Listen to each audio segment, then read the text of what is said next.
We're in for a wild night.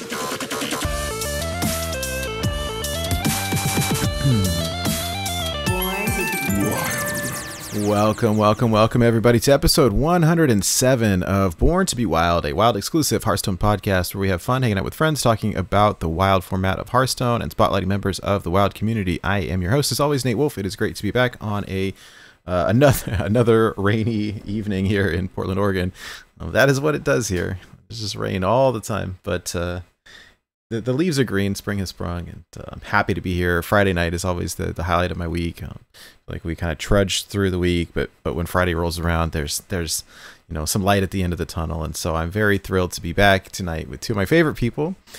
Hydra Sheep, how you doing tonight? Welcome back. I'm doing great, and I think it's kind of funny that it's raining where you are because I'm not that far from you, and it's a beautiful sunny evening. You know what it does here, though? It's done this all week long. Is like it was sunny today, and it started raining at 5 o'clock, and now it's supposed to rain all night. It's been doing that. Like it'll be sunny and very bright, and then just start pouring rain. And I don't know. We get some cool rainbows, but yeah, it's welcome to Oregon. Yeah. Do you get any double rainbows? I like the song. So good. I actually have an amazing, because we're up on a hill and we can kind of look down into sort of like the valley where we are, and I do have an amazing photo of a double rainbow sheep. Oh, all the way. Do. That's glorious. All the way. It's the actual whole Wow thing from end to end. Yeah, it was amazing. But since you asked, Nate, I am doing well. It's a beautiful sunny evening in the greater Vancouver area, and I'm happy to be here. We say every single week, wow, what an exhausting week. But it truly, truly was an exhausting week. I haven't been able to take basically any breaks at work this week. It's been ridiculous. I finally tried to go at like 2:30 today. I was going to go for my walk that I do on my lunch break all the time, and it was a no-go. I was just escaping with my headphones, and it was, this guy's like, Hydra, I need your help. And I was like, dang it. You were like, just when I thought I was out, they pull me back in. Pull me back in. They didn't call me Hydralisk, but that would be pretty funny. But They no, didn't go, hi, Drilisk. Yeah. But yeah, it's great to be here. Great to be here with both you two guys. I always appreciate the Friday nights. It's the best night of the week where we can just talk about some video games, mostly Hearthstone, and just have a great time. Yeah. Well, and welcome back to my good friend Electric Sheep City. I was gonna say I wanted to say like neighbor, like you're closer now because you're not in Texas anymore. You're a little bit closer to me than you used to be. Yeah. But anyways, my brain is working on lots of lack of sleep, if that makes any sense. Oh yeah, but this guy Nate is sending messages at like 11 o'clock last night, and then again at 4. Yeah, I wake up at 5 my time and was like, oh, I'll just respond to the Discord message that Nate put in the middle of the night. No big deal. That's normal. But this time he responded. It was so bizarre. Here's 4 in the morning. Here's 4 Nate's time. Yeah. So here's what happened. And I'm usually a night owl and not a morning person, but I hurt my back. Like it was last week. Like it was like last Thursday, and it's almost better. Like God, when you get older, the stuff just takes longer to heal.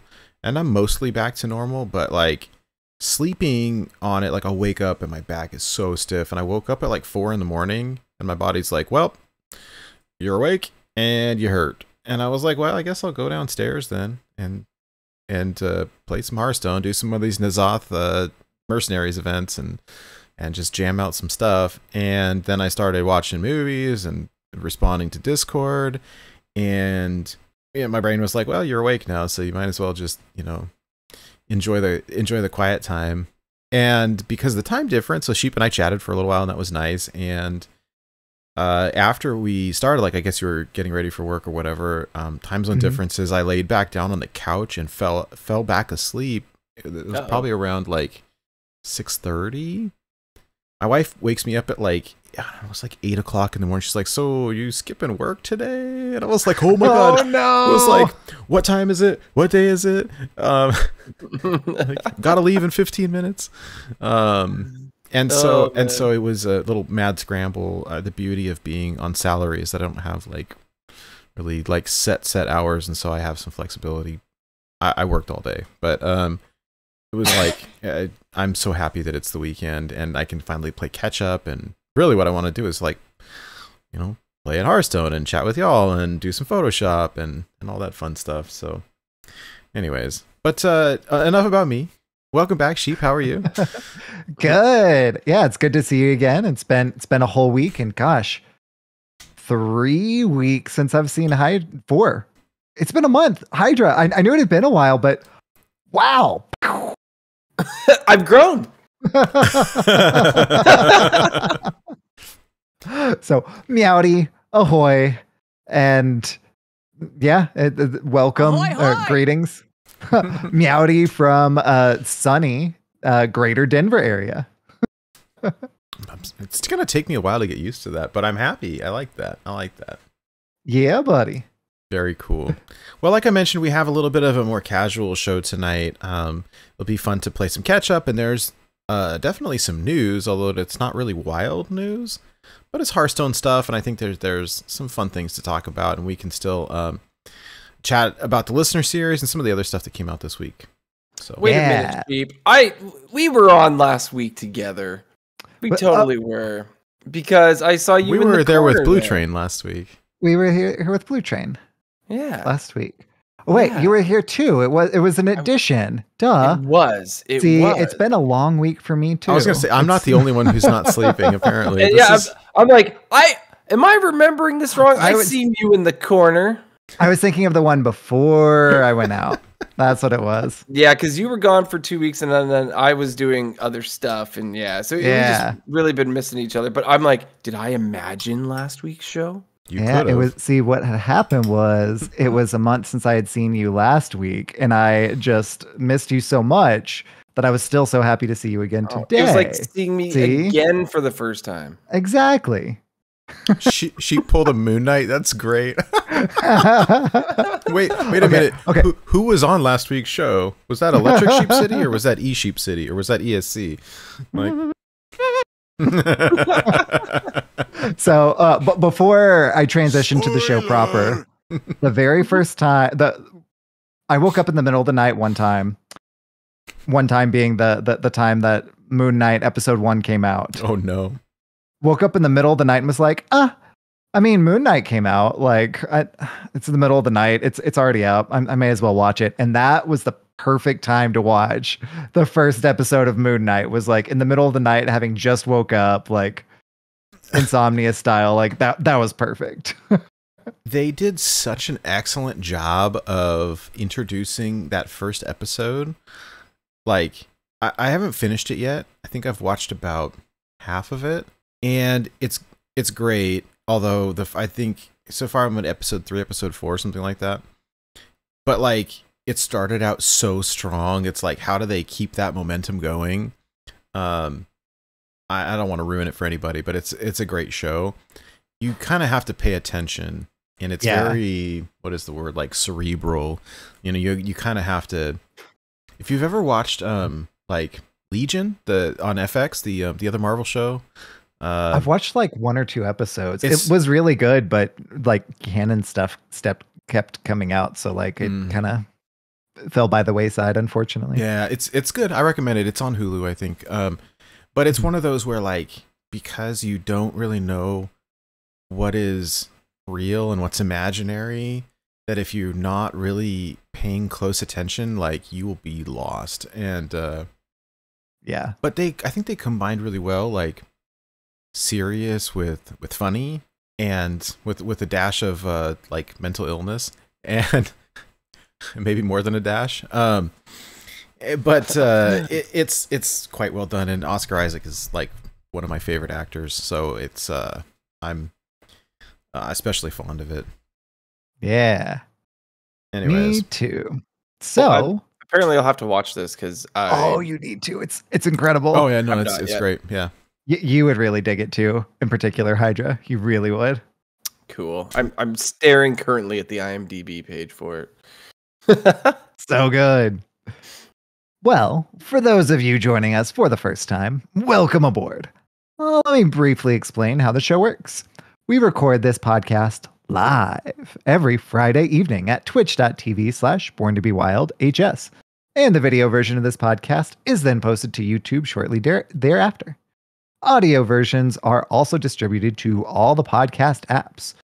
So, however you're watching, listening, or absorbing via osmosis, or eating like some tasty chicken this podcast today, thank you. Yes, you.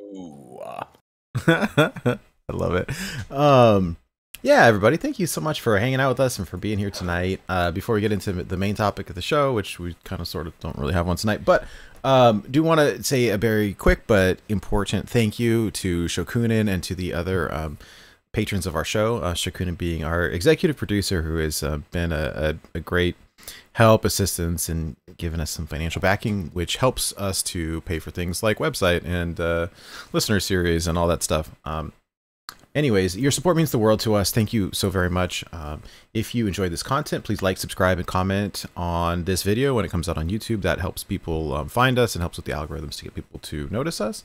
Another simple way to support the show is to leave a review on iTunes, Spotify, Google Podcasts, or your podcast app of choice. As same deal, like that helps people find us. If you are watching this live on Twitch, we do have some really great emotes. I will put them up on the screen that you can unlock by subscribing to our channel here. This is something that is free. If you have Amazon Prime, you can use your Prime Twitch sub. We've also got some emotes that are free that you can unlock by just liking or following the channel.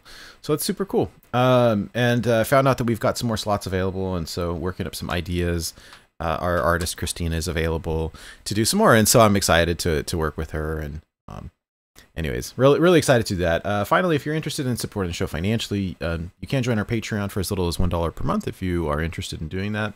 And lastly, if you're interested in interacting with any of us personally, we do have a Discord channel. For those of you not familiar, it is like an online community type deal. It's free. Got a lot of people in there. We try to keep it pretty mellow, kind of a fun place to go chat about life and Hearthstone, share deck lists and accomplishments and screenshots and replays and all kinds of stuff. And it's a really kind of fun and chill community. The link, I will post it in the chat right now, but also it's up on our website. If you're interested in joining, we'd love to hang out with you. We do some co-op games and all kinds of stuff. So anyways, love to see you there. And yeah, links to all of this stuff and more can be found on our website, which is borntobewildhs.com. If you go there, we've got links to our YouTube and the Discord and everything else that we do. So yeah, please check it out. All right. Oh, one thing, yeah, we haven't talked about for a while. Well, we did talk about it quite a bit last week, but our listener series is starting back up next week. And so if you're interested in signing up, there's like 1 day left. You can sign up. Today is Friday, May the 13th. Friday the 13th. How ominous. Whoa.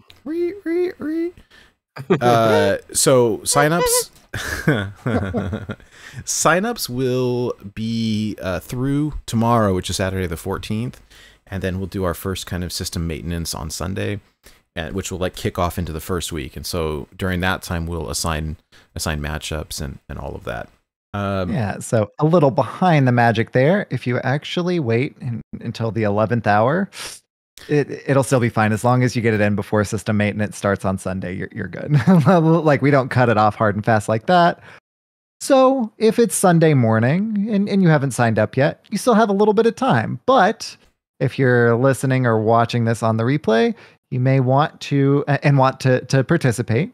Be sure to sign up ASAP so we can get you in, because we would love to play in the Listeners Series Season 5 with you this season. So, new this season, we have a story element.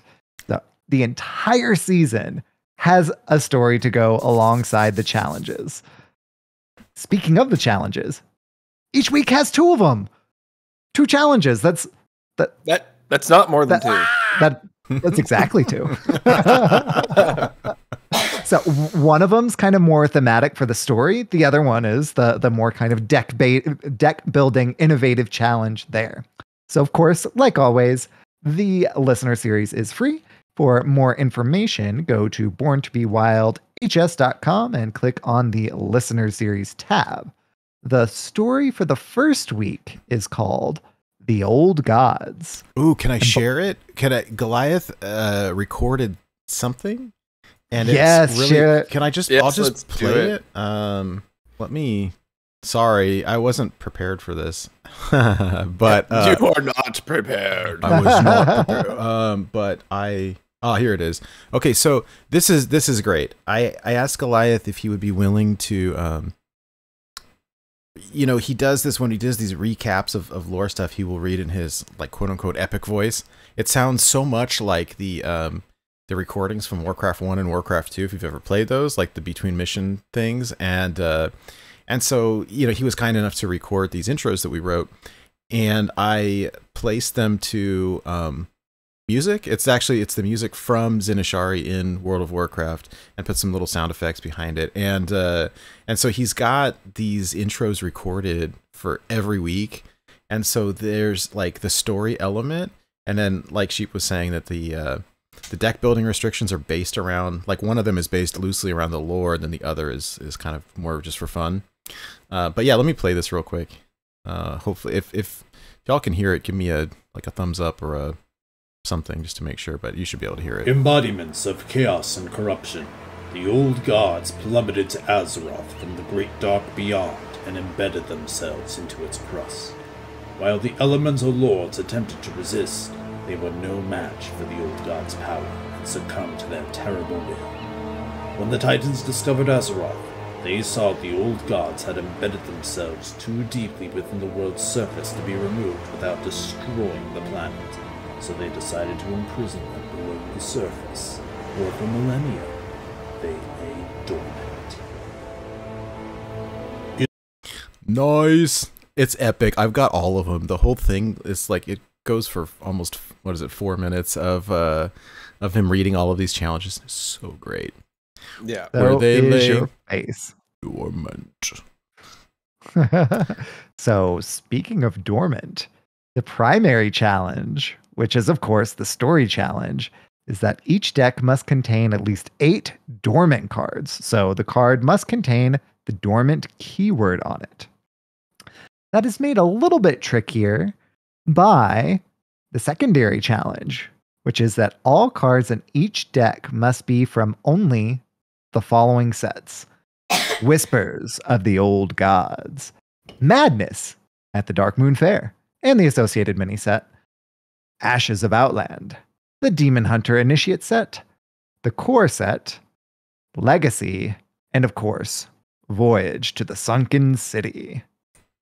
Very So nice. that is the first week's challenge. The spreadsheet will be live on Sunday. So as long as you get in before our system maintenance goes down, you will be registered. We will do matchmaking and all that good stuff. And we can't wait to see. I can't wait to see who I'm playing against in the first week. It's excitement abounds. Oh my gosh. I was a little nervous because I was hoping, I just wanted to make sure that people signed up. It's free and it's low key, it's low stress. If you're wondering or wavering on whether or not to join, you play 1 match per week. You're paired up against an opponent. You schedule it with your opponent at a time that's mutually agreeable. And you play the game, you record the results. That's it. One match per week. So it's pretty low commitment level. So, anyways, I was hoping that we'd get people signed up, and kind of the more the better, just to make the matchmaking more fun. As of right now, we've got 46 people signed up, which is awesome. Wow. I'm excited. Now, I think I was looking through this real quick, and there's at least one person who signed up twice, which is funny. So I think it's actually 45. And one person who is definitely going to be in there, but has not filled it out yet, which is me. But I know my deadline is whenever I do it. So I love this. We there's So in order to sign up, you go to our website. It's borntobewildhs.com. You click on the listener series page. There's just in big red letters, it says click here to sign up. It just goes to a Google form. And so there's some quick things, we want to know, hey, what's your email? What's your BattleNet? What's your Discord?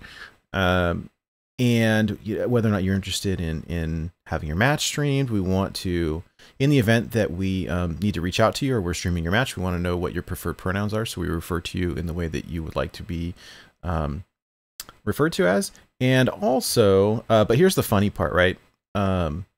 Is that down at the end, there's just a final, like, fill in the blank question. Is there anything that you want us to know?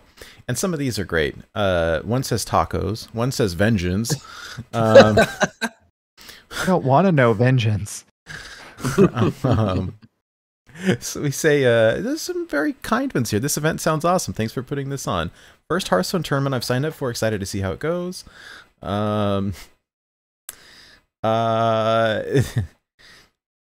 This was from a very, very early sign up. This is one rule I don't understand is deck submission deadlines will not be extended while waiting for a question to be answered. Does this still apply if we're asking a mod? I feel like this might be a bit unfair. Maybe you should be required to inform your opponent of the issue. This was super early before all of, like, we had early signups, and all of the rules are available and all of the deck building restrictions for all 8 weeks are already available. And so if you have any questions, the earlier you ask, the better. Let's see here. Bird is the word. That's a great one. I want you to know that this form is impressively made and hope the extra work you put into the season yields the results you're hoping for. That's very kind. Maxie wants to cast a match with Kenray. Poggers. Nah, no, and thank y'all for running this. It's an amazing community resource to have. Heart, I love that. So thank y'all for responding. It's very kind, and I'm excited to. Wait, you haven't signed up yet, Sheep? No. There's a comment. These are all anonymous. Like, we don't, well, at least on the form, it doesn't say who the names are, at least in this view. But there's one here that says you're amazing and so is your face. So. And that wasn't you. Right? Now I know what I'm going to put in the comments there. Anyways, yeah, so this is absolutely free if anyone's interested in signing up. And it is pretty low, a low commitment level. There is the deck building element to it. And so there's that. We do have a separate Discord for it. I think when I first made the form, I put the wrong Discord link. It's been corrected now, but that link should be kind of all over the website as well. So if you have any questions, please ping us in Discord or wherever. So. I also find it's just like with our community that we have, it's quite low stress.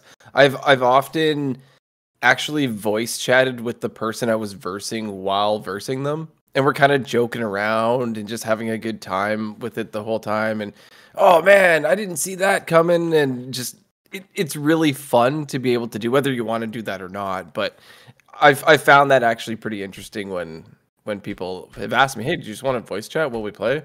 And I thought it was going to be weird the first time. I'm like, but then you can maybe hear me thinking, like, should I play Leroy Jenkins or not? But, yeah, don't share your screen. But no, like actually talking with them while playing has been like kind of funny. Like, yeah, take this. My magic will tear you apart. Yeah, just say it to each other instead of emoting. Just wait till I have 10 mana. It's been really fun. It's been really fun. So I encourage, if anyone hears this before Sunday morning, if you're hearing this on Saturday or you're listening to this live, don't be like worried, or it's low stress. It's super fun and it's all around a good time.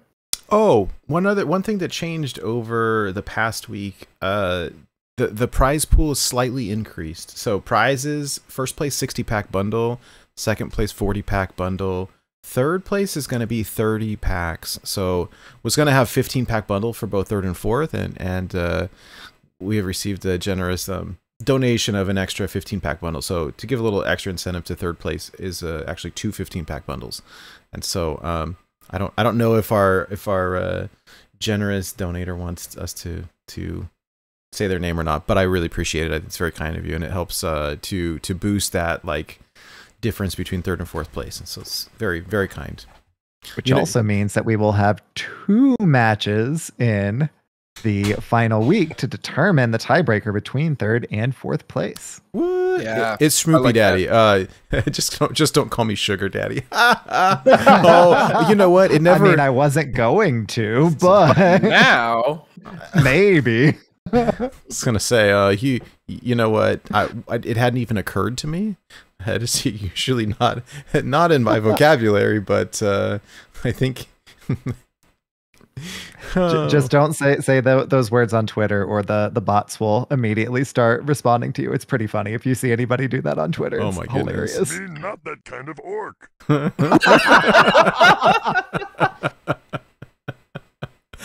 That's great.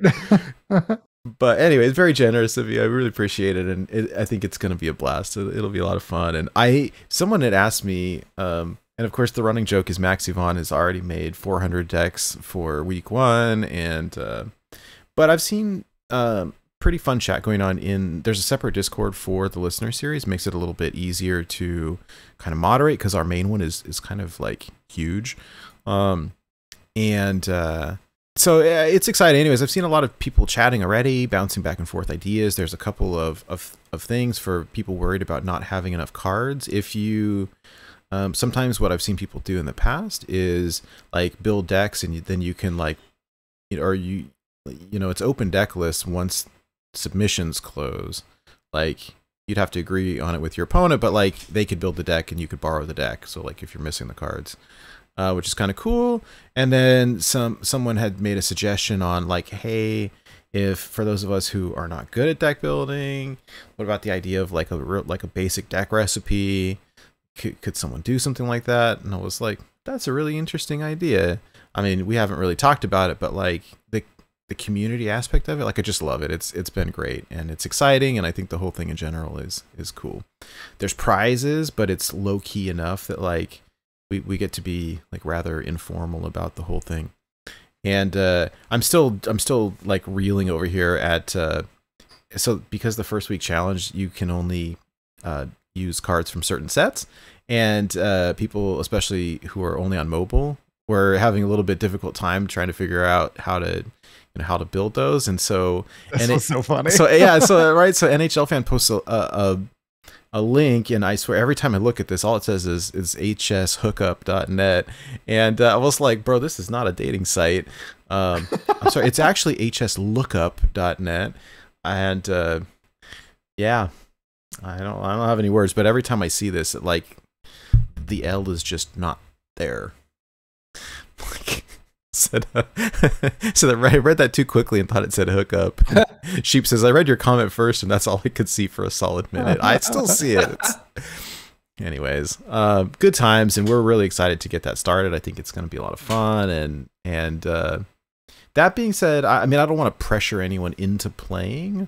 If anyone is just interested in kind of watching from the sidelines, we will be, well, the plan anyways is to stream 1 match per week from the main show account here, like a highlight match. And for those of you who are joining us for the first time or not aware, we have it all set up kind of like HTC style. So we've got the graphics, we've got the deck list, we've got the the game board, and actually I'm not finished with it, but I can put up on the screen real quick where here's my kind of template, my working template here. This big part in the middle is going to be where the game board is, but we'll see. I'm switching it up a little bit from last time, so I still have some more work to do over the weekend to kind of finish it up. But that's incredible. That's incredible. That's incredible. And I appreciate that. So we'll see. But it should be a lot of fun, and we're incorporating the story elements, and so we'll have some more graphics and all of that. It's going to be entertaining, and so if anyone's interested in watching it, like we cast those matches, and then they'll get put up on YouTube the next day. So very fun, good times. Yeah, casting the match and watching, any of them that I get to watch as well is honestly just about as fun as playing in the games themselves, truthfully. So if you don't have the bandwidth to play this season, no pressure.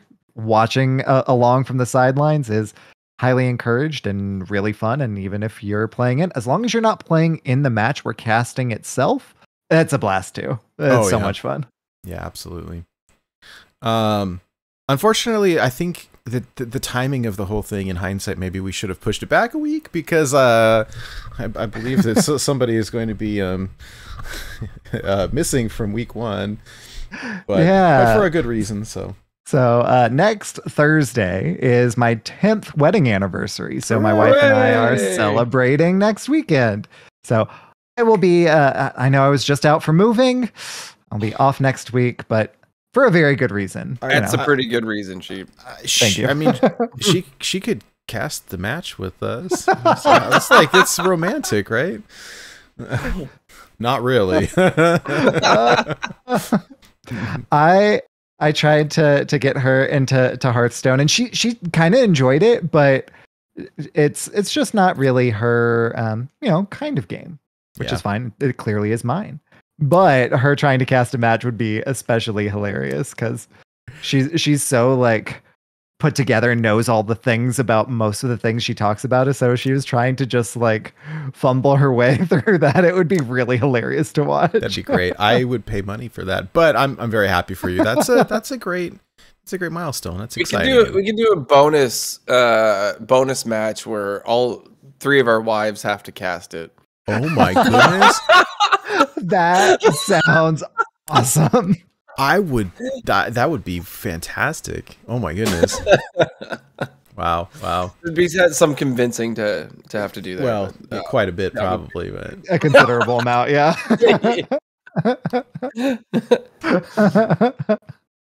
Oh, that's hilarious. Well, anyhow. Glorious. All right. Well, enough of the listener series. We're all very excited for it, if you couldn't tell. But, Most excitement excellent. yes, very much so. Well, hey, a little bit kind of off the rails, unscripted episode tonight. There's really no wild news in particular. There's a lot of Hearthstone news in general. So we just had a patch this week, and there was a bunch of stuff. Most of it is there's a Mercs event, the N'Zoth event is happening right now. We've got a bunch of new stuff in Battlegrounds. So there's Nagas now in Battlegrounds, which is a new minion type with a new ability, and there's a bunch of new cosmetics. And so we can kind of chat about whatever. Yeah, I think one of the things that even it's not specifically wild, but something that kind of helps us in general is the new game features that are in the client now. So, for example, we can just send deck codes to each other in the client. So if somebody asks for code, you could just do that right in the client now. They've made that super easy.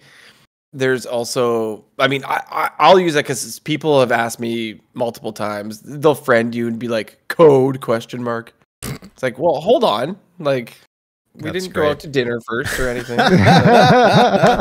Just code. Code. Wow. But it makes something like that a lot easier. So I really appreciate the ability to do that. So I think that's really cool. And also in the game, they did the fact that you can have multiple card backs as your favorite now. I think that's something that we can all enjoy. Can I tell you my story? How I opened up my mouth and put my foot right in it? It was really, it was so embarrassing. It was just stupid. But like, so faux pas over here. It wasn't very clear to me, and so I went into the client and I clicked on every single card back with the exception of the pizza one, and favorited them, and then what I like my comment I retweeted and tagging, I think. It was like retweeting something, but I was like, hey, friendly suggestion. It would be really great if you could just, click have like a select all button, because I just went through and clicked like 200 card backs. And Celestion responds, he's like, oh no. And Nick responds, he's like, bro, you can just click like choose random card back. And I was like, what? Now, I will show you. You know what? I'll just pull it up on the screen since we're having a little bit of an off night. But in the client, it wasn't evident to me where you did. And then I got razzed by Ridiculous Hat and a handful of other people who thought it was hilarious, and I was just embarrassed. I mean, this is the first I've heard of it, and I think it's really because funny too. I had a tweetus deletus over there is what happened. But anyways, the place that you find it is a little bit weird. Boys, look who it is. All right, let's see. Let me share my screen real quick, and actually, let me move this over here. Okay, and I will. Let me just change the display over here. Yeah. Oh, forget this. How can I make it easier? Let me hide that and do the game capture instead. At least your in-client mistake wasn't spending a whole bunch of money on. Yeah, that's true. Something. That's true. Okay. So here's Hearthstone, right? Hi, chat. Okay, so here's these card backs, right? And so you right-click on them and you toggle favorite. So you favorite, not favorite. And I didn't see okay, here's all of these. All these bazillion card backs, and I went through and favorited every one of these, with the exception of this cursed one back here, because my good friend Blue Train doesn't like it. I did not. Wait, yeah, okay. I didn't favorite the classic one. I didn't favorite the ramen, and you guys are all gonna hate me, but I really do not like ramen. And I didn't favorite the piece. Do you not like ramen or just the ramen card back? Both. Either one is fine. No, both. It's not for Fair me. enough. And then I saved these Wintervale ones. I thought, hey, at during the season I'll add those. But anyways, right? Okay, cool. I'm missing a couple, not too many. But anyhow, I was like, what are you talking about? You can just click random. There's no random here. You know where it is though? Okay, so what happens is when you click on the deck itself, and this is when you see it. It's right here now, random favorite only, or not. And so if I click favorite only, it will select a random one of my selected favorites. And if I uncheck that, then it will do random of my entire collection. I did not know that. I just didn't see it because I usually, it's like from the collection manager, I would go to, okay, here's the portrait that I want to use. Okay, this one's my favorite, and just be done with it. I didn't select it. I mean, now you can, go to a specific one and drag it over and okay, here's my portrait for this deck, and I could do the same thing with the card back, but it just didn't occur to me. That doesn't look like Dr. BOMD. Yeah, no, yeah, this is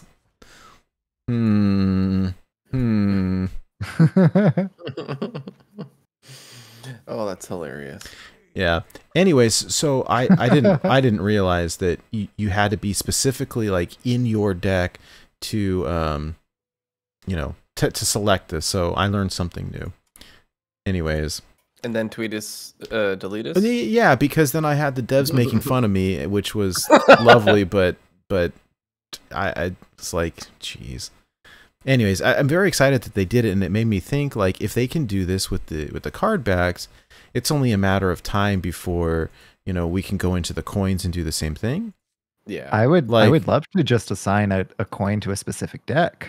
That would be cool too. That would be cool too. That is what I want more than anything else. Please, please, Hearthstone, please. And then also with the portraits here, it's got to be only a matter of time, right? So this is my current favorite, but I should be able to select multiple favorites and then do Murlocs will prevail. Is that what she said? Oh my goodness. Anyways, so it's kind of fun. Kind of embarrassing. A lot of cool stuff this week though. There is a new. They did make a new website also, which is pretty cool for Hearthstone. What do they call them? These quality of life improvements, I think. What was it? The new features blog, is that the one you're talking about? Yes. The new features blog. There is I can actually send you the. Oh, I found it. No, yeah, it's right here. It's right here. So let's. Yeah, okay, here it is. I'll post the link in chat if anyone needs it, and we can put it in the show notes. But like, it's pretty cool. So these are the features that were just added with this patch. I am a little bit irritated because I didn't think this was coming so soon, and I had crafted a handful of things in gold. But the upgrade to golden feature is live right now in the client. It's about time. Hooray! It's pretty rad. Not gonna lie, it's very cool. And so when this happened, like I went through and blinged out some stuff. Sure a handful of people probably did. And the dust value is fantastic. And so the way this works is if you want to upgrade a regular card to a golden card, the dust that you pay is just the difference. It's not, so if you have a legendary and you want to make it from regular into gold, you pay what? It's 1,600, right? Not, disenchant to get 400 back and then pay 3,200. Oh no, that cost 2,800 net. Right. Yeah. Nope. Just 1,600. They actively made blinging things out. I'm not going to say affordable, but cheaper than it was. Oh yeah, like you open so many like when you have a deck, you have a lot of like lower rarity cards, and you want to bling them out, and so sometimes you'll just like disenchant. You could just upgrade those at a super. I mean, seems like a discount, right? Because you're just paying the difference. So Golden common. it just made, instead of getting 5 dust for your disenchant, right? You're getting like the full whatever it is towards your golden. Like I mean, I could say I wish this came in earlier, all I want, blah, blah, blah. But I'm just so glad it's here now because I've goldenized so many decks. And it's like disenchant all the regular ones, make all the golden ones. I'm just glad it's here now.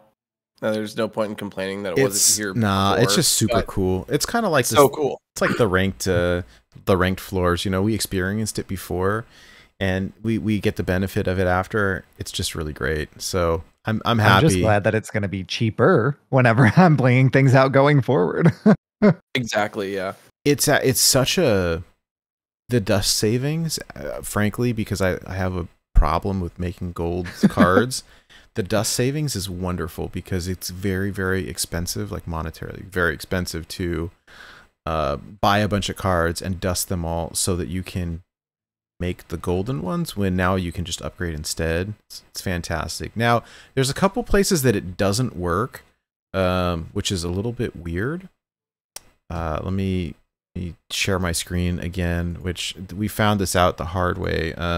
It wasn't me because I was foolish enough to do this prior to the upgrade, but there's a couple cards. Phelan is one that there's no, because it's uncraftable, there's no option to upgrade to golden. And so like you want it gold, like you got to make it gold separately. And so because whenever you upgrade to gold, you lose the original one because it's been upgraded. It's the same card, they just slapped some gold on top of it. So that makes sense why you can't upgrade Phelan, because you can't craft or disenchant Phelan. Yeah. And No Life King, this is when I crafted Golden Q-Block. Nah, dude, Golden Q-Block was the first golden deck that I ever crafted like years ago. He said, where was this when Nate crafted? I wish it would have saved me a significant amount of money. Yeah, I wish. Oh, look at my shiny boy right here. But where was this? Yeah, I misread that. But no, I wish. But you know what? I'm excited for the opportunity now, frankly, just to save some money. So, this is nice. This is a good feature. It's like saying money or just get more gold things with the same amount of money. Well, yeah. Well, there's stuff that I wouldn't have previously blinged out that I will now because it's not nearly as expensive. And so, like, I've been really wanting to learn how to play Questline Shaman. And, I've been beat up enough by it. I'm like, oh, this is cool. I want to learn it. And then I packed, a couple of the cards from the recent bundle. And I was like, well, I actually I'm not missing that many cards. And where I may not have normally, like, crafted, like, a Zap or Beaker Lightning or whatever, like, it's not that expensive to do because they're commons. And like, oh, well, yeah, maybe I will do that after all. Maybe I won't. I don't know, but it's not as cost prohibitive anymore, and so that I'm excited by the prospect of that. So That's how they get you. Oh, tell me about it. I honestly, if I don't recommend, I don't recommend getting in the habit because it's kind of pricey. I mean, yeah.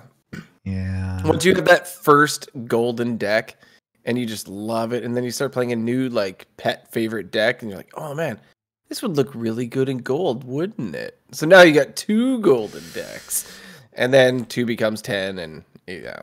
Especially if you play a lot of the same like archetype or like, aggro, for example. I don't have to, craft golden patches again. Like I always have golden patches. That's one of the legendaries in the deck that's already golden, Yeah. I will that happens all the time. Yeah. If anybody's interested in crafting gold stuff, I do think, there's my recommendation would be you want to do cards that you can use across multiple decks. Yes. Lotheb, Reno Jackson, patches, stuff like that versus a card that is very specific to one class. Just because you get more, more use out of it, more value, more bang for your buck, or whatever you want to call it. So, or you could be like me and you craft a golden chief inspector over here, or whatever it is that like you're gonna use once, and Have you ever used your golden Murabi? Not yet. Not yet, but I'm sure I will. This is an interesting question. I mean, maybe we can talk about it in a minute, but I'm kind of curious about like the wild ladder right now is sort of a mess. I'm kind of curious about everyone's climbing experiences, but okay. Because we're kind of unscripted tonight, I'm gonna go off the rails a little bit. So in chat, No Life King is saying, want to craft Golden N'Zoth, but it doesn't see play right now. I have Golden N'Zoth, that's awesome, but so here's an idea. This is an idea that kind of has been growing in my brain. So back when we had the golden, or it was going to be diamond, Drekthar and Vandar, and they were like, hey, whichever factor wins, everybody gets the free diamond for that winning faction. And in my like designer / manager brain, I was like, dude, they have to create the assets at the same time. There's no way that they have to make both. They can't one side wins and then, okay, now we're going to go make the card. Like, nah, that's not enough time. So they're going to have to do them both now. And so, all right. So is the other one just going to be for sale? Or is there going to be a different way to unlock it? And that already happened. It's like with the Super Bowl, there's already t-shirts for like each team that won. Right. Oh, I'm sure, right? Yeah. Yeah. Well, so here's the next thought, right? And then we've seen them, expanding to diamond cards from older sets, and I don't remember where this idea came up. I'm going to share my screen again for a minute because I'm excited about the potential for this. Here's the idea, right? If what's to stop them, say, from like, you see this diamond N'Zoth over here? Like, if they've got the art assets created for mercenaries, like, oh, please give it to this and give us this in regular Hearthstone. Like, the animation's got to be done, right? Like, it's amazing. And That's a good point. You can see the animation on the gold is probably the same as our animation in gold in regular Hearthstone. And the animation in the diamond is, it's a little more. So it's a little more. A lot of the diamonds have like play. Whenever you play them, it has either, special animation there, and it kind of goes outside of the card a little bit more. So it's a little more involved than just, I think, not being a developer whatsoever, obviously. But I think it's a little bit more involved than the asset that they have for the Diamond Mercenaries. Yeah, but not some more than significantly. Significantly, but not to the nth degree. I wonder, because it's some more than others. Where the one that got me thinking about that was this one here, the Lich King. Again, for those of you listening to the audio version, I apologize. I'm sharing my screen right now, and but so check this out. So we look at it at the diamond version of Lich King, and it takes a minute for it to happen, but he does kind of like shank with it. Yeah, he's got the sword, and then he does the stabby, and of course now he's not doing it because we're watching. I can see, I can see him doing it in the background. Well, just watch this one up in the corner. Yeah, see that? That's pretty sweet. Now, I guess it didn't really come out of the frame, but it was pointing straight at us, so I don't know. I wonder, though, how much of this stuff could be reused and how much it can't. And I don't know, how the assets are created. But, oh my goodness, if we could get some stuff like this in the game, so cool.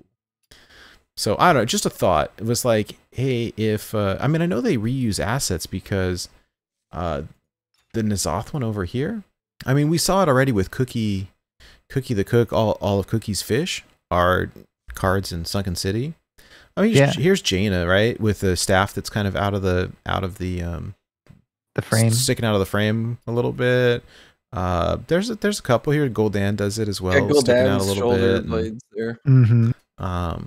And some of them have funky clipping, like the Ragnaros one is a little bit broken.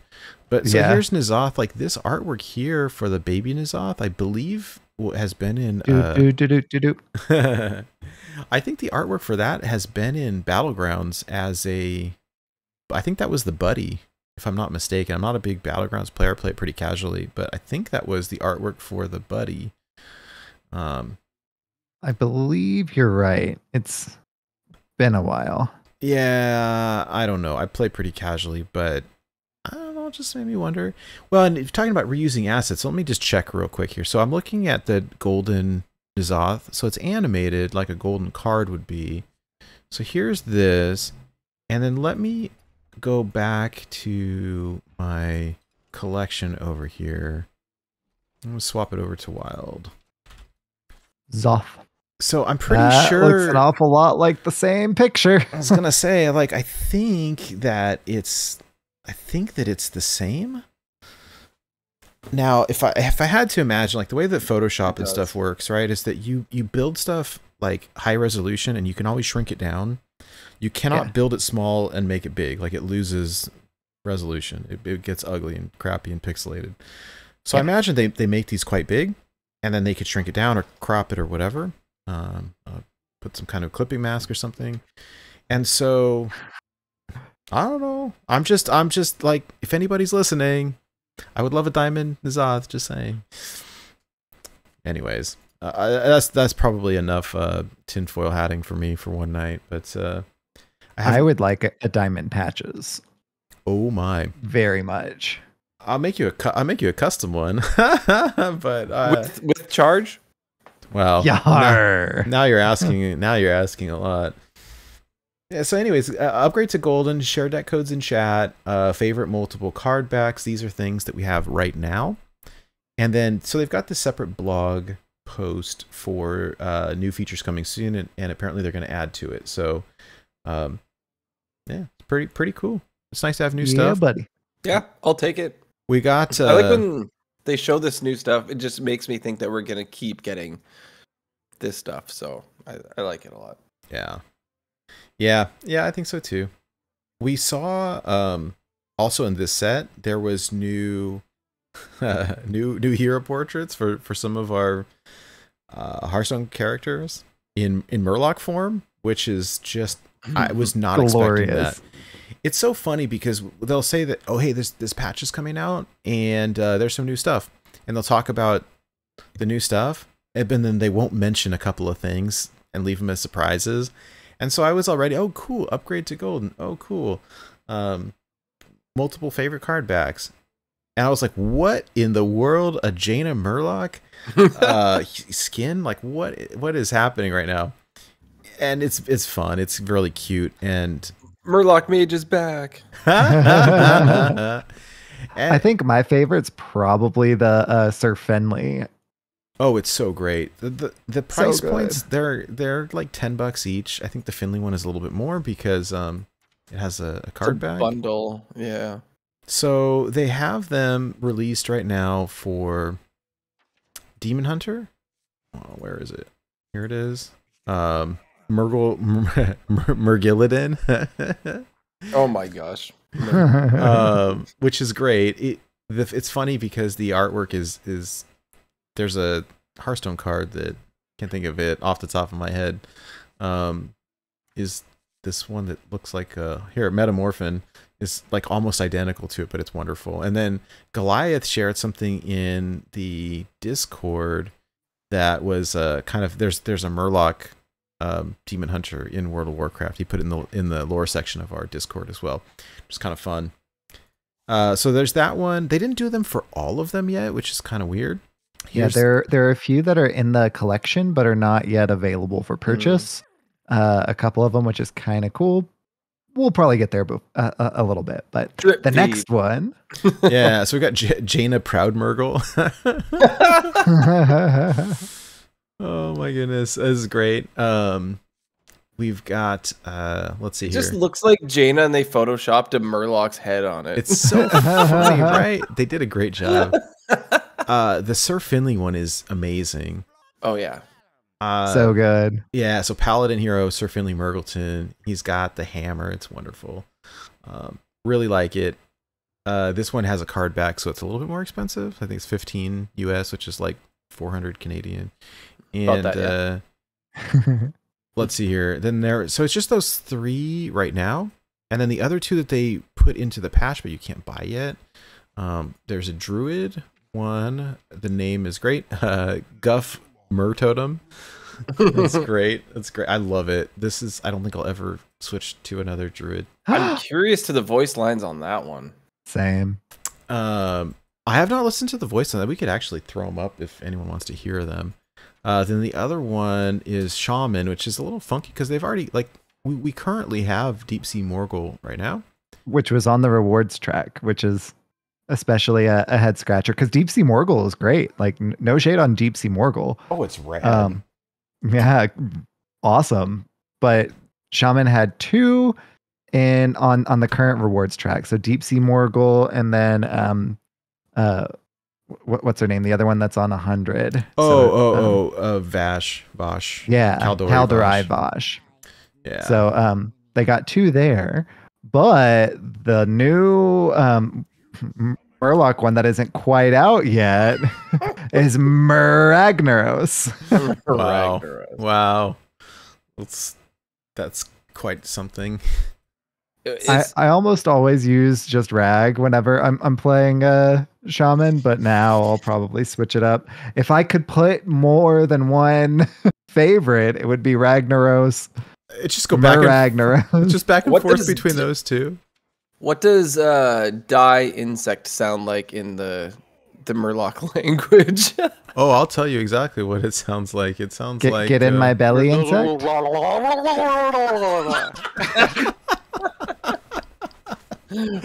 Die Finsect. Yes, that's probably it. Credit if it's not, it should be. Credit to that guy Floop. I love it. That's wonderful. That's really great. I have not listened to the voice lines in these. A lot of times I'll play Hearthstone without the sounds, or I don't emote.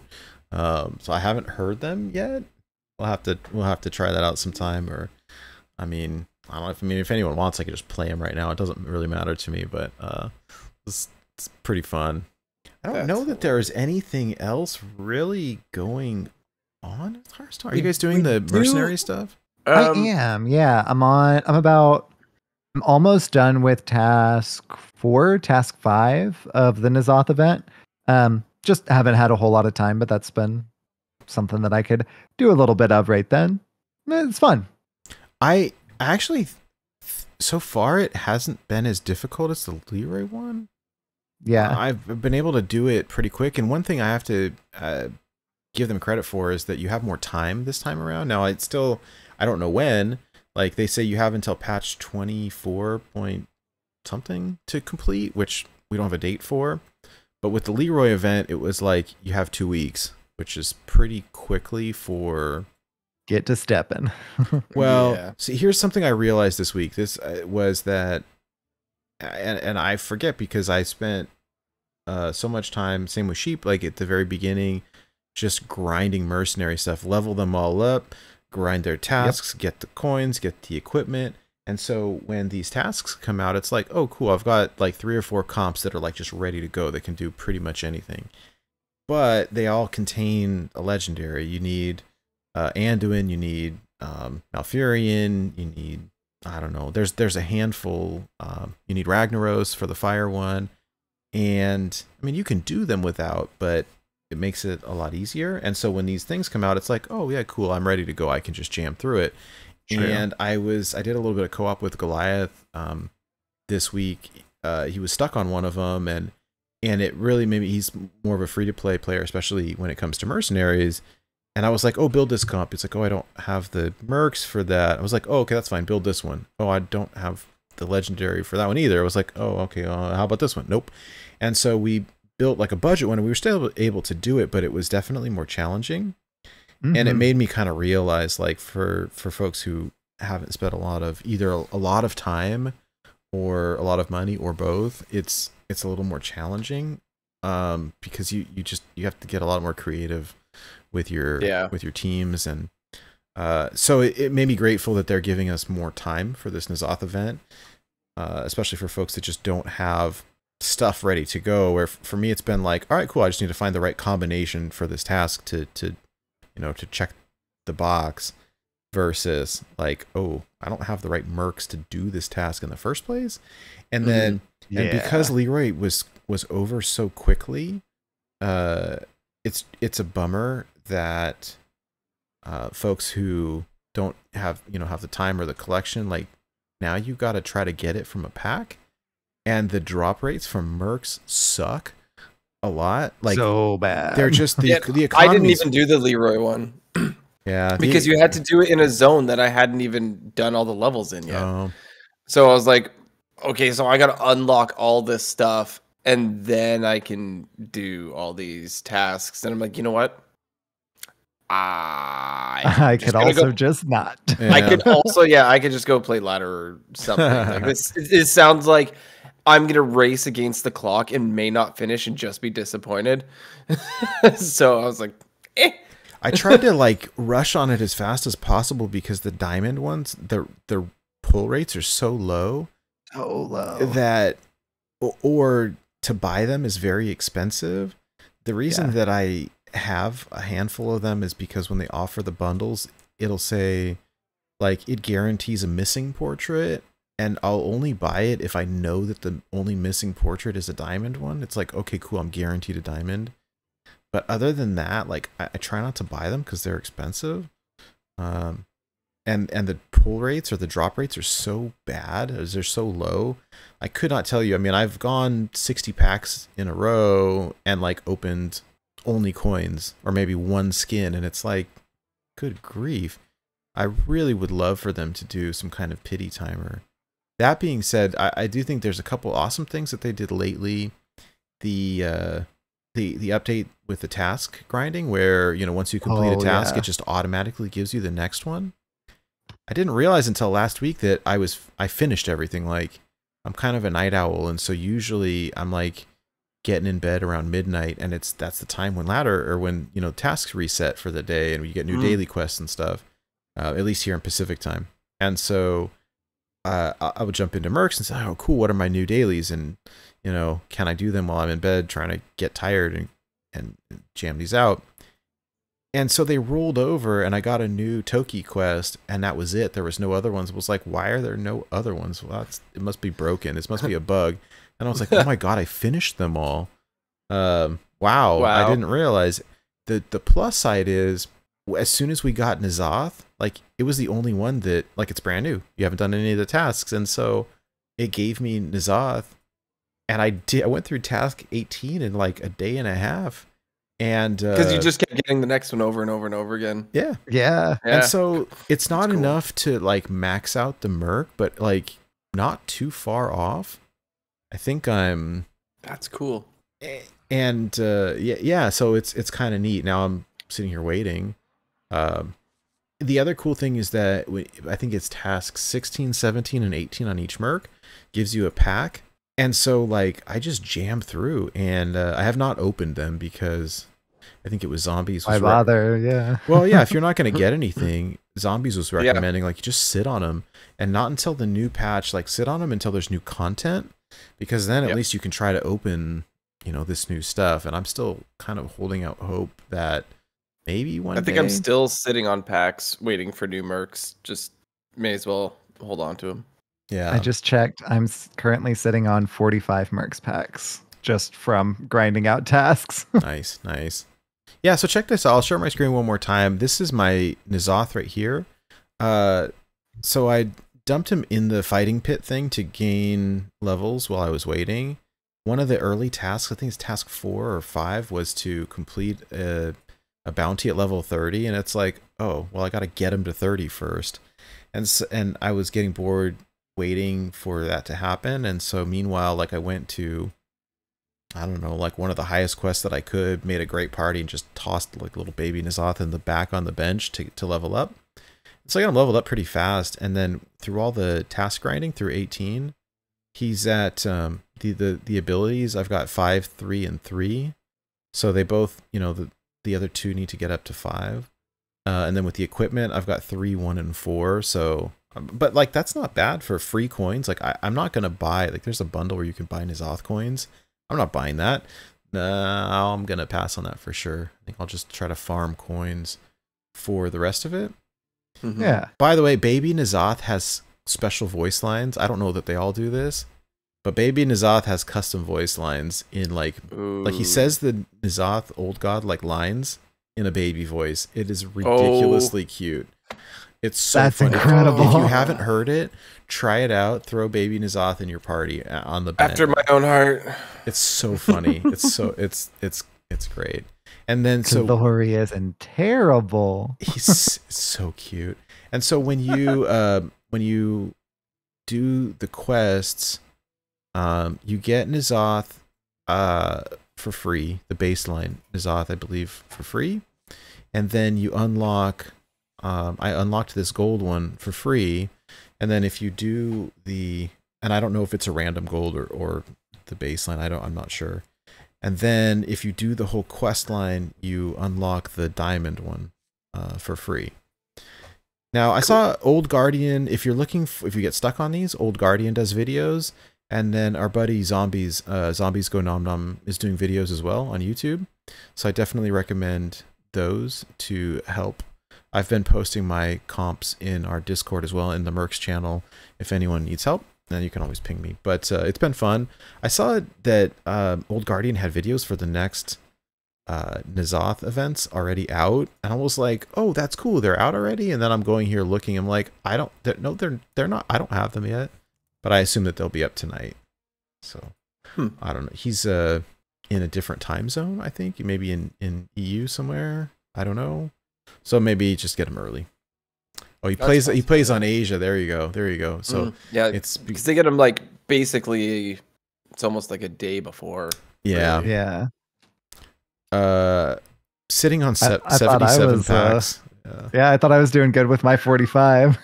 I bought one bundle. I bought one bundle that had it was one of their. It was like one of the skin bundles, but it was going to guarantee me a Diamond Jaina, and so I got it, where I normally wouldn't have, but like I wanted the Diamond. I think it was the Jaina. I don't remember. The Jaina one's a good one too. I mean, when it's guaranteed, it's kind of like, yeah, okay. Some of this stuff, like, I mean, the store, they've offered me they keep offering me the Edwin one over and over and over, and I've already bought it. So I don't like.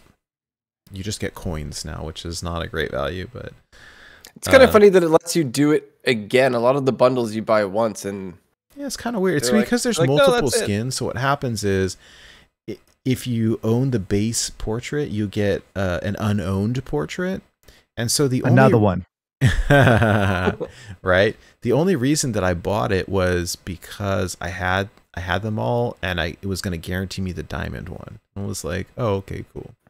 If I buy this now, so if all Edwin portraits are owned, you'll receive 100 Edwin coins. Like, yeah, nope. Yeah, that ain't worth it. I'm debating about this Leroy one because I'm only missing one Leroy.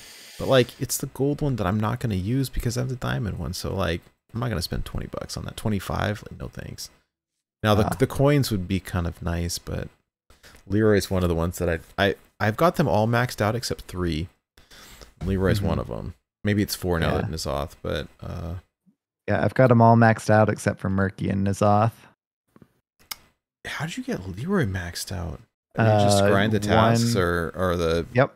The, like... Grind through the tasks to max that out, and then grind through 1-1 with just Leroy. Yeah. Man, all this Mercs talk is giving me the Mercs itch. It's fun. It's fun. I'm still sitting at basically kind of where I left off when we were all grinding. I had like 3/4 of my Mercs all maxed, and it's just sort of dropped off at that point because I was so like burnt out from doing it.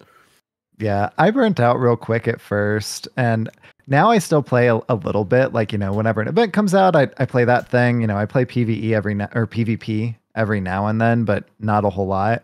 But the PvE is so much fun, and maybe whenever the PvP is kind of like balanced a little bit again, then that'll be more fun as well. But until then, I mean, whenever there's an event, it's fun. Gives you a goal. It's a good side game to the, you know, constructed game. Hey, it's something to do. It's something to do. For me, at least. For the side game part of it. It's fun. By the way, so I ordered a t-shirt from was something that I think we had put together a while back and then I forgot all about. was like an updated merch shop, and forgot all about it. And as it turns out, like, you know, we had a problem finding a shop. Like, we were doing merch through Wildcard and his wife's company, and then they ended up taking their store offline. And so we were looking for a new one, and I just wasn't happy with the quality of any of this stuff. I tried a couple samples, and they just didn't like them. And we stumbled across one that looked kind of cool and put some stuff together, and then I got busy with real life and forgot all about it. And then my wife is like, she does research and she's really good at it. And I was like, hey, if you have time, maybe you could help me find like a merch shop that doesn't suck. Because if the quality's bad, like, then I don't feel right selling it to people. I'm like, not looking to make money per se, but like not wanting to, like, if we're going to make some kind of product, like, it should be good and not bad quality. And so I don't want to sell something that's not good. And so she said, hey, I watch these guys on YouTube. They do, they go on cruises, and they do YouTube videos, and they comment on the cruises, and, you know, if they liked it or not or whatever, and they sell merch. I was like, well, does it look good? And she's like, yeah, they wear their shirts on their show. So I was like, oh, cool. Can I see them? And so she showed me, and I was like, that looks just like the picture. Like, that looks really good. And I was like, hey, can you send me the company? And as it turned out, it's the same one that we had already set up. It was like, oh, go figure. So I added our two most recent designs. It was the one from Alterac and our like episode 100, Sheep Wolf Hydralisk. And so I ordered a sample, and as long as I'm supposed to get it this coming week, and as long as it doesn't suck, then we'll just, I can share it with everybody else. I just want to make sure that the quality's like up to par before. That art is amazing, so I'm looking forward to seeing. That's the one that I ordered. Let me see if I can. I got the email that it shipped, and I was like, oh, sweet. If I can just find it over here. Excitement abounds. Yeah, I can. As long as it doesn't suck. Yeah, exactly. I could do with another Born to Be Wild shirt. Right. I think I sent. What do I have so far? I've got a hoodie, I've got a t-shirt, I've got a hat, and I have a toque / beanie. Nice. A sheep. I just saw your link, and that's very funny. All right, where is it? Oh, here we go. Let me see if I can share this. I have to move around a little bit. There you go. Something like this. Yeah. Trying to look at two screens at the same time and try to make it match in the space. But anyways, there's all kinds of stuff, right? So we got our Stormwind listener series. I've got the listener series, like the cartoon mascot, our logo, logo in white, logo in black, logo in color, the original cartoon. And you can choose the color of the shirt that each of those is on. So it's great. So you pick, you pick, and yeah, like I can go on here and like, okay, like I've got it on gray for the picture, but like I can go down here and pick what color I want. Oh yeah, there's a whole list. I can do it in black, and then it'll show you the preview. Black or blue or green or whatever it is, and you can take a look at it and see. So just because it's one way in the in the preview doesn't mean that that's what it's gonna look at the end of the day. Like you could pick any color. There's a whole bunch, and a decal, and then there's a bunch of different designs here to choose from. So this is the one that I ordered here, and so we'll see. Yeah, I gotta get myself that one. Right? Yeah, it's cool. By the way, we don't get much of a discount. I think I have them listed here for like $20, and I spent I think 17. So whatever. But I'm just excited I wanted to make sure the quality is good enough, and then we can share the link with everybody. Cool. I'm super excited for that. Yeah, it should be fun. It should be good. My hope, anyways. Fingers crossed that they don't suck. Yeah. Well, and if they do, we'll find something else. Yeah. Hey, so maybe. Sorry, what were you gonna say? I was just gonna say one thing that we didn't cover in the news. It's not exactly wild, but if you feel like putting some money on the table, we've got the Heroic Brawliseum coming back. Oh yeah, I forgot about that. Standard only, but that's going to be on the 18th of May. So it's going to be in replacement of the Tavern Brawl that week, and it basically works like Arena if you've never played it before, where you play until you lose 3 times, except that you get to build the deck like you do in Constructed. So it's a constructed standard deck that you bring, and you can get all the way up to 12 wins with bigger rewards than you would normally get in Arena, because this is more of an investment than your standard Arena ticket. But if you make it all the way to 12 wins in this, you get 50 packs, you get 1,100 dust, 1,100 gold, and 3 golden legendaries if you get 12 wins. Like that is like how much is what is it like? It's like $5-10 or something to play this? Yeah, I don't know. Or gold. It's I'm like will not be 1,000 gold. I think it's 1,000. I will not be participating. It's standard only, and I've played this one time, and I can't remember how many wins that I got with it, but I played Pirate Warrior at the time, and I did good. So I don't remember what I got, but it was worth my money at the time.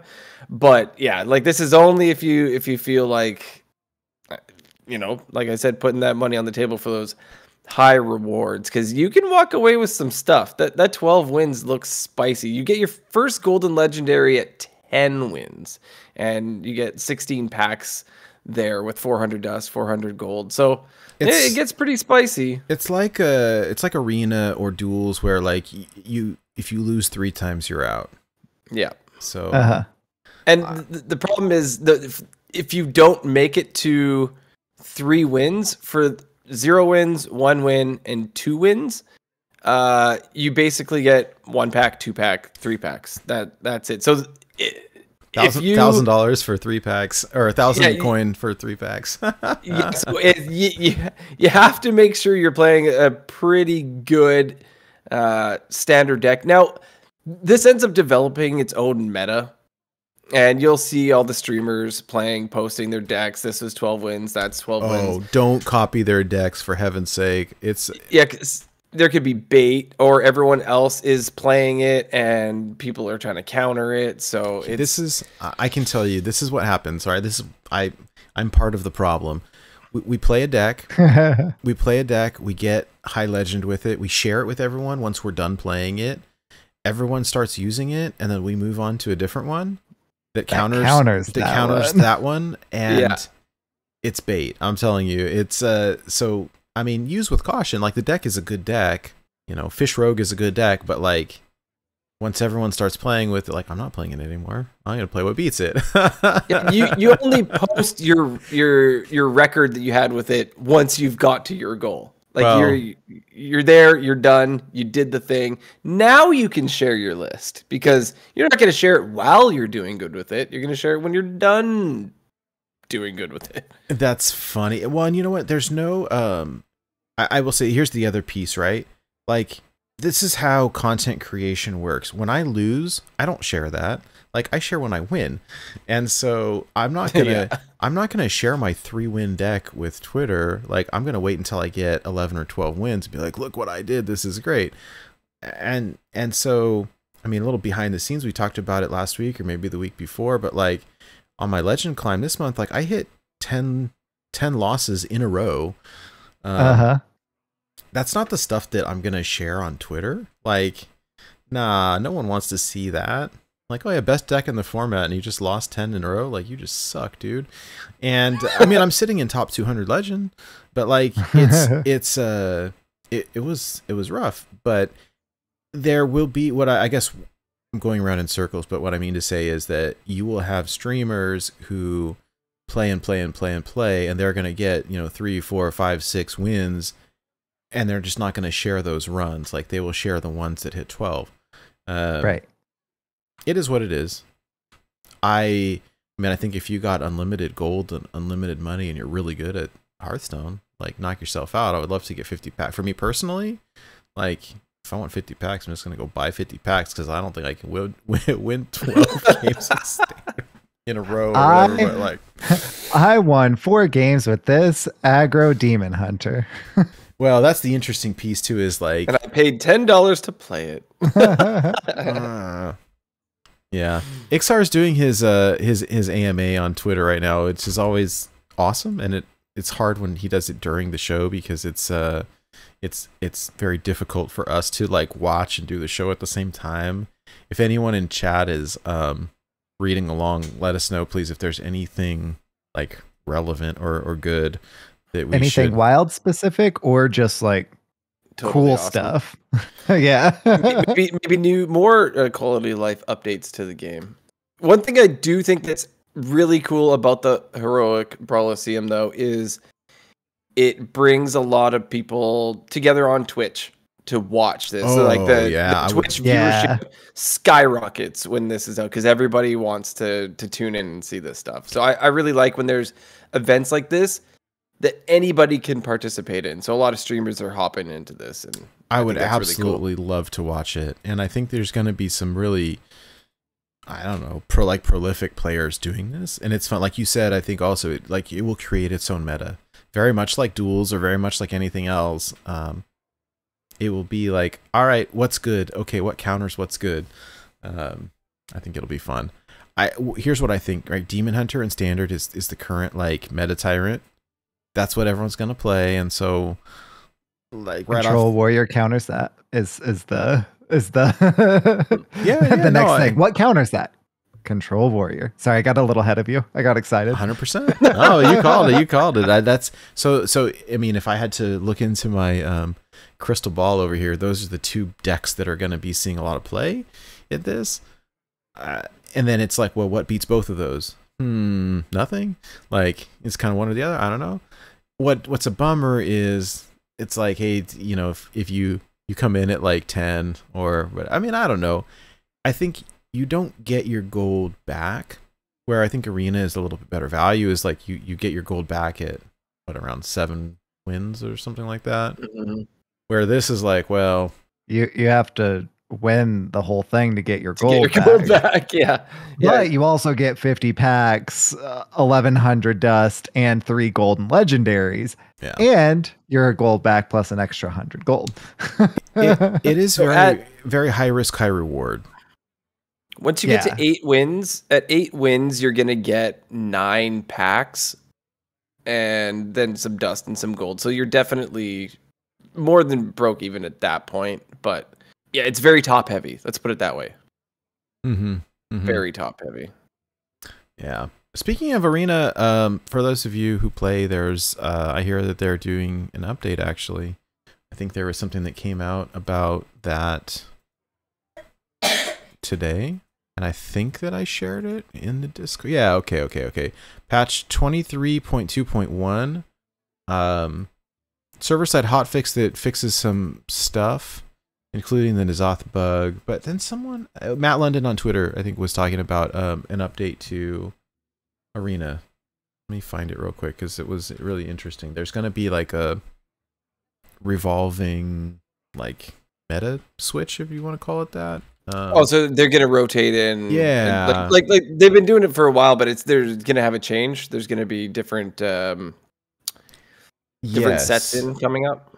He did yeah, okay, here it is. This is great. He did a whole thread on it. So this is cool. Arena balance update is going live soon. Patch notes are here. A few details in this thread. Loosely, this means let's see. Oh, there's a picture here. Several micro adjustments were made to the appearance frequency of certain class cards. Loosely, this means that we lowered the appearance rate of a wide range of cards in the top classes and increased the appearance rates in the bottom classes. 2-for-1 removal and minion combos were hit the hardest. Next one, he says, some overperforming neutral cards have had their appearance frequency reduced. We're continuing to monitor some of the outliers even as we reduce their appearance rate. Yes, you will still see Gangplank Diver, Knight Captain, Mothership, Raid Boss Nixie, and other powerhouses, but not as often. And then finally, there's a whole list of cards that are getting removed, including Acid Maw and Bullfram Shield. Oh, jeez. He said, we're looking at ways to reward drafters who try to live the dream, quote unquote. But in the meantime, we want fewer unplayable cards to show up in the deck building. And then finally, he said, this is the start of a new era for Arena. Going forward, the team is committed to a planned balance update shortly after each Hearthstone content patch, plus additional balance updates as needed. He said, we're going to keep working at this until we get it right. Thanks for your patience and feedback. Have fun in Arena. So that's what I was referring to.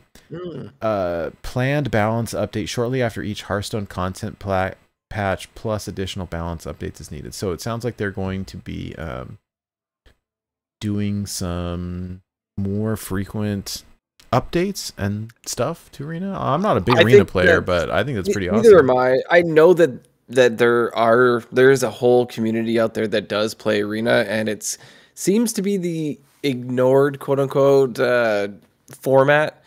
Everything else is getting the new formats are getting all new love with mercenaries and battlegrounds and all that. So it's really neat to see that this, like, the oldest thing that we have other than constructed standard is getting some love.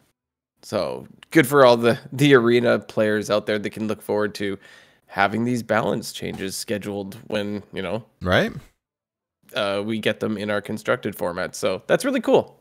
I bet they're pretty excited about that. Like, finally, 7 years later. More than that, actually. Now I think like 8. That's hilarious.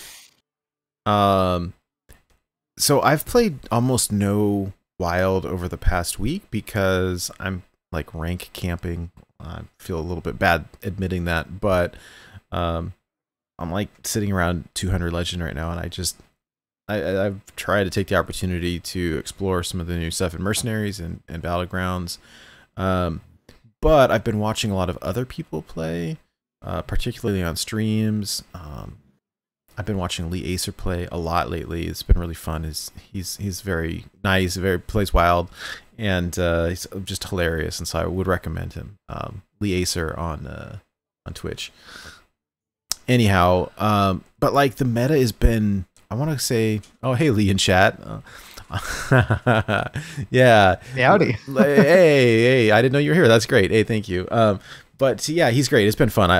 It works out perfect for me because I get off work like right after he starts streaming, and so the timing is worked out for me, which is why I don't get to watch the folks who stream like when we're doing the show, or stream when you know, I'm at work or sleeping or whatever. The time zone just worked out great. He plays wild, but like the meta has been super hostile, and I felt bad because it's just awful to try to climb with stuff right now. It's like everything you either are the rogue or you try to beat the rogue, but then there's a lot of disruption, a lot of just like the meta is funky, and I don't know. And because I hit Legend so early, and now I've been like avoiding playing, I was just wondering like, well, what are you playing? Sheep earlier mentioned Reno Aggro Druid, which just made what is that? Flip my lid a little bit. It's not Reno. It's just Highlander. So the only Highlander card you play is Zephyrs, because well, you can get a whatever it's called with your bonus flare. You could get flare. You could get flare or the SI7 one that the 4-mana SI7 that erases a secret. I hadn't even thought about that. I thought you'd get like Savage Roar or one of those type of things. Yeah, as well. Get Roar Fairmount, get Secret Disruption, stuff like that. It's fun. It's not necessarily the most competitive deck, but I'm go up to Diamond 2, down to Diamond 4, up to Diamond 2, down to Diamond 4. Yes, Fireball, Flute. Also true. See, the thing is with Fireball, doesn't help you get around an ice block. So Secret Disruption ends up helping quite a bit, because there's this mage deck that's been pretty not so fun. So like I pop the first block on 4, I pop the second block on 5, I pop the third block. I knew it was coming. On 6.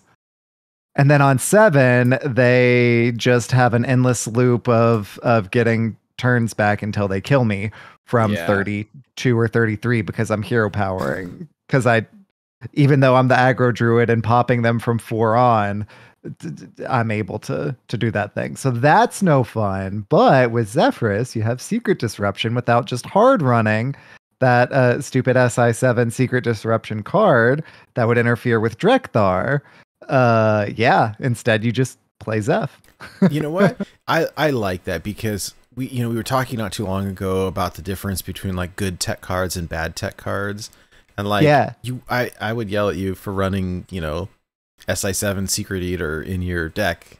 But Zephyrs will do that thing and is much more versatile. Seems like a great choice, actually. So yeah, the deck itself is not particularly strong, like, because aggro, you want to be consistent, right? And the fact that you're running one of everything, like I'm playing it for fun. Do you yeah, Floop has a good point. Do you cry when Drek pulls Zeph out?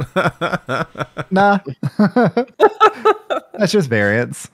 Hey, there you go. I run so many minions that it's pretty unlikely that Drek pulls Zeph out. But when it happens, I'm just like, oh, now I'm Highlander. They're like hovering it. What the heck? That's so funny. It usually gets a wow emote. It's happened like twice. Wow. It usually gets a wow. Really? Wow. Really? And then they're like, he's also running Youthful Brewmaster? There's actually, I may end up cutting Pride's Fury for Youthful Brewmaster. No, I'm teasing. My grandpa's deck has no bad cards. Oh, that reminds me. I'm sitting here scrolling down the game update. There was so much golden mini set options for past. Oh yeah, Nate, did you buy it? How many of those did you buy? 0, because I crafted what I wanted, and there was bundles at the time, and I already have the stuff. So what was frustrating because I crafted a long time ago. I had crafted Neralex, and I had crafted Mutanus, And then later, I think I had crafted Anaconda. And then there was gold bundles at the time, and so a lot of like the rares and commons, like you just get them from the bundles. And then on the other one for Dead Mines, like I crafted Mr. Smite on day 1. And then I think I packed maybe that was it. But when I got these bundles, a couple of the legendaries that I ended up getting were I got the turtle guy, whatever he's called. Kresh, or whatever it's these called. came Kresh, out at the Lord time. of Turtling. Yeah, and I think I would have got them then, but now with what you're saying, having a lot of these already just sort of seems pointless. No, yeah, I'm not gonna. They're too expensive, and I got Edwin somehow too. I don't remember. And then I just got like, I ended up getting these from bundles, and like for $70, $69.99 to get all the stuff. Like it's just gonna turn. It's just gonna turn into dust though, and that's a lot of money. The difficult thing, and this is for me as a whale, is at one time it's like, oh hey, here's 2 golden bundles and 3 skins, and there's a N'Zoth event going on, and there's and it's like I can't, like I'll spring for a good chunk of it, but if I got these 2 golden mini sets on top of everything, we're looking at another $150. Like, not gonna happen. Nope. Nah. Yeah. What I would like is golden standard bundles. I got Mutanus and Neralex, and like a couple of the ones that I was kind of sort of considering. No, I wasn't really considering Neralex that hard, but like it was there. Mutanus though. Mutanus is great. Yeah. And I think it's too late for me is my thought on it. It's just too late. If they on day 1, like I'll get it. But now that it's passed, it's kind of cool, but we have it all already. Like or I have most of it. It's like, oh, am I gonna, at least in like non-golden we have them, right? Yeah. Or like, would I buy this just so that I can get like the Sneed that I'm missing, like that I'm not gonna play? No. $80 golden card. Yeah, no thanks. But I like that they're doing it. What I think would be cool is, all right, well, how long are they gonna keep it in the store for? If they're gonna keep it in the store for 6 months or a year or forever, like maybe someday, maybe. Like if you want the dust, the value's not. I don't know. I have mixed feelings about it. It's just an awful lot of money. Where I would probably now they do have it on that upgrade feature, right? So yeah, maybe upgrading's better. I don't know. Whale, insert whale noises here. But it's kind of cool that they did this. I think is a neat thing. It just feels a little bit late.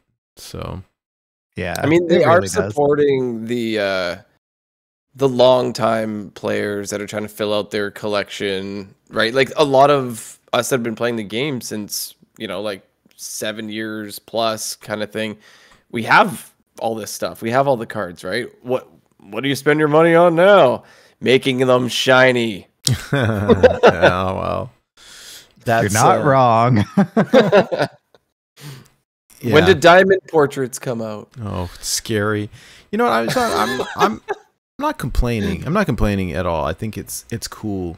I just not gonna spend the money on it because I just spent money on a bunch of other stuff. But yeah, I didn't spend money on them either. Me neither. So have either of you been playing Wild Ladder at all? Yeah. What? I have been playing basically. I'm part of the problem. I've been playing Rogue. There is I do want to say there's a new Tempo Storm meta snapshot, by the way. And they had they called it Rogue Paper Scissors, which is just the most fitting thing, right? There is a lot of Rogue tech out there, I will say, though. All of the pirate tech, like it's so funny, actually. I don't remember who what class I was versing, but I felt like every card they played was a tech card, and I That somehow sounds like Shaman. I think it was, and I still won, which was hilarious. And I'm like, yes. This is let's see if I can try to put it up on the screen here somehow. I'm gonna have to Rogue, paper, scissors. Yeah, it's kind of funny. All right, so here's their little tier list. I put the link in chat and I'll put it in the show notes as well. But so tier 1, Pirate Rogue, Even Warlock, Overload Shaman, and Cthulhu Druid. Tier 2, Free Shaman, Mech Paladin, Inner Fire Priest, Mech Mage, Togwaggle Druid, Mech Cthulhu Warlock, Reno Paladin, Quest Mage. Tier 3, Linecracker Druid, Pillager Rogue, Aggro Priest, Questline Hunter, Aggro Demon Hunter, Pirate Warrior, and then Tier 4, Beast Druid, Odd Demon Hunter, Big Priest, and Reno Warlock. Now, depending on your comfort and ability level and stuff, like you can play, Tier 4 decks. I want to, big shout out to a couple people. I think it was White Delight who hit Legend with Big Priest that they got listed in Tier 4, and our buddy Floop, that guy Floop, hit Legend with Odd Demon Hunter. Nice. And so, hey, that's awesome. I degenerate over here using the Tier 1 deck, but it's interesting. And my deck's not even on there. Hey, there you go. Some of these are difficult. I love this Overload Shaman list, but it's hard to play. But it makes me just want to learn it. So yeah, I don't know. It looks like a lot of fun. Yeah, and it's pretty good against board-based decks. Because cards like Perpetual Flame will just like nuke your whole board, and and further their quest line as well. And yeah, that hurts. But it's like, are you going to play Rogue, or are you going to play what beats Rogue, or are you going to play something in between? I think it's absolutely hilarious that Reno Paladin is Tier 2, because it is like the greediest of the greed, and it wins games. And I just laugh every time I'm watching somebody play it, and people are playing Dirty Rat, and it pulls out a Local R, and then it pulls out a Molten Giant, and then it pulls out a Varian or something, and it's like it's just dumping beefcake after beefcake, and it's pretty funny.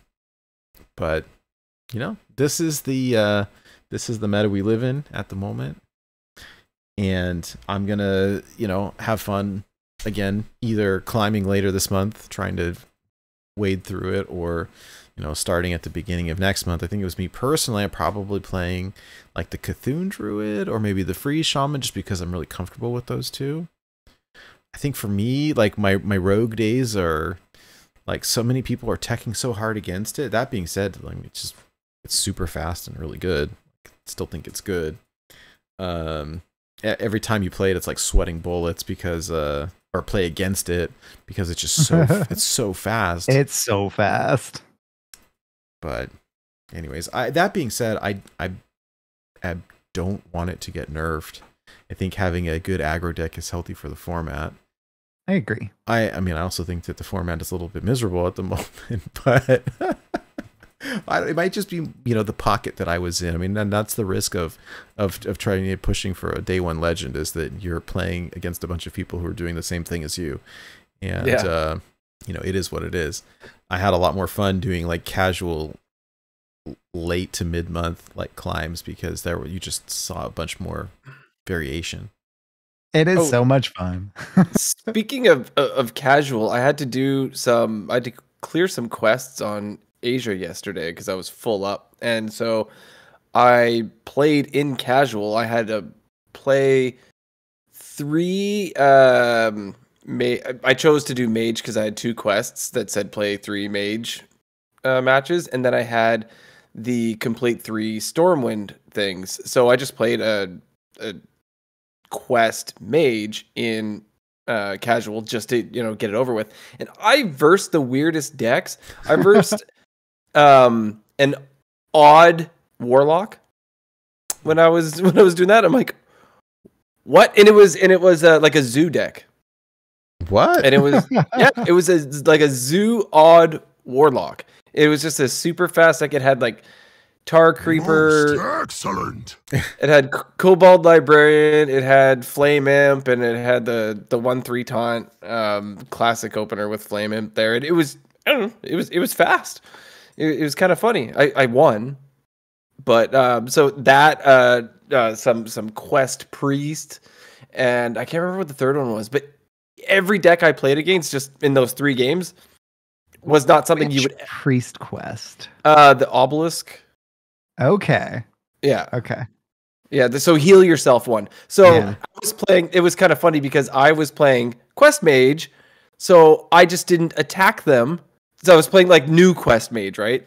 So I just didn't attack them at all, so they couldn't heal themselves, and I just slowly like completed my quest. Like I played for my my spells, like I played Ice Block to do my frost spells, and if I needed to use one of my minion targeting spells, I would play my minion, like the one that I would get that like I discovered the spell damage minion, and then I'd kill it with my own spells. And just completed it, and then blew them out of the water at the end. It was kind of funny. That's cool. With ignite and ignite and ignite. Yeah, exactly. I did see a But fun. It was neat. It was neat seeing like a different meta, right? Like there was nothing. I mean, it wasn't a meta. It was just a bunch of random things. So it was fun. I recently heard about in Quest Mage the combo of what is the spell? The legendary spell that gives you a bunch of random evocation. Is that right? Evocation. Yeah. So you play evocation and then Sir Spinley, and so you fill up your hand full of like randomly generated cards, and then you shuffle them into your deck and draw different ones. I was like, whoa, that's pretty cool. I like that. I like that. Sounds fun. Yeah. Another deck that I feel like is like an instant loss when I play against it, and when I try to play it, I'm terrible at it. So it's one of those that I'd like to learn. I've been considering making little how-to videos, but like the decks that I'm good at don't really need how-to videos. Like if I make a how to play Pirate Rogue, I'm just gonna get a bunch of like hate comments, like Yeah, we know. Migo face. Yeah. Trog no stupid. Taunt? Me trade? No. Nope. Migo face. Migo face? Yep. Yep. Yeah. So I'd like to learn. I mean, I think that the trickier ones, I mean, I could make one, but like, the trickier ones are your Overload Shaman, your even Mech Mage is some interesting things, or Quest Mage, whatever. There's some. We played a bunch of it last week after the show, and it was great to be able to co-op with Blue Train and kind of get some of the nuance. So he played a ton of it, and it plays a lot differently initially than I thought it would, because classic like Mech Mage is just like tempo mage. You just play minions, and now you're almost trying to like hoard the cards, make them all cost 0, and it's almost like an OTK deck. Yeah, you're almost comboing. Yeah, it's interesting. It's different than I thought it would be on first glance. So, but like look at the spread of decks here: Rogue, Warlock, Shaman, Druid, Paladin, Priest, Mage, like all in the tier 1 and 2. Like holy cow, that's a pretty good like level of variation in my mind. No Hunter. Hunter is gone. Hunter's in tier 3, I think. The quest line's okay. It's just not as good anymore because I mean, you could climb with it. I would imagine it's still okay. Yeah, tier 2. They've got it listed here as 3, but like, yeah, you could. I mean, and again, this is an opinion-based list, by very intelligent people. But it's all, it is what it is, and I mean, I've taken tier 3, tier 4 decks to legend numerous times. It's just, it's like, hey, are you good at the deck, and what are you playing against, and are you willing to put in? I kind of feel like the lower you go down in the list, like you have to be willing to put in more games. Yeah. But, if you're having fun with it, then that's fine. Absolutely. Like Highlander Aggro Druid. Yeah. I love it. I love it. Yeah, buddy. Yeah. Well, that's all I got. I don't know what else there is to talk about. Wow, we're already at the 2-hour mark almost. I suppose maybe we should just get into our weekly listener challenge. Well, I'm happy to keep talking if anyone has anything that they want to chat about. It's kind of nice well, if doing someone brings something up. Yeah, we can do it. But I'll jump into the listener challenge for now. rock and roll. Yeah, so this past week, what we decided to do in honor of all of the rogues that we are seeing, what is the largest swordfish you can get? So we're looking at attack value mainly, and if there was a tie, we were looking to have that tiebreaker with the durability. And so Alticon jumps in with the huge win of a 44 attack swordfish. Right. That is a big fish. This was crazy, and where I have to give Ulticon lots of props this time around was that oh my goodness, the screenshot is so giant. Let me reduce it down a little bit. So Ulticon posted in the Discord, like, as the rules state, but he goes, "Hey, here's the screenshot of the weapon. Can any of you guess how I got there?" And I actually, I participated in this one just to see. And I just, I searched weapon and I just filled my whole deck with stuff that was going to make my weapon bigger.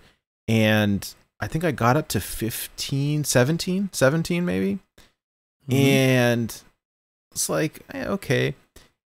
He's like, the combos that Ulticon comes up with are just next level crazy type combos, and I believe this is with Nitro Boost and the Djinn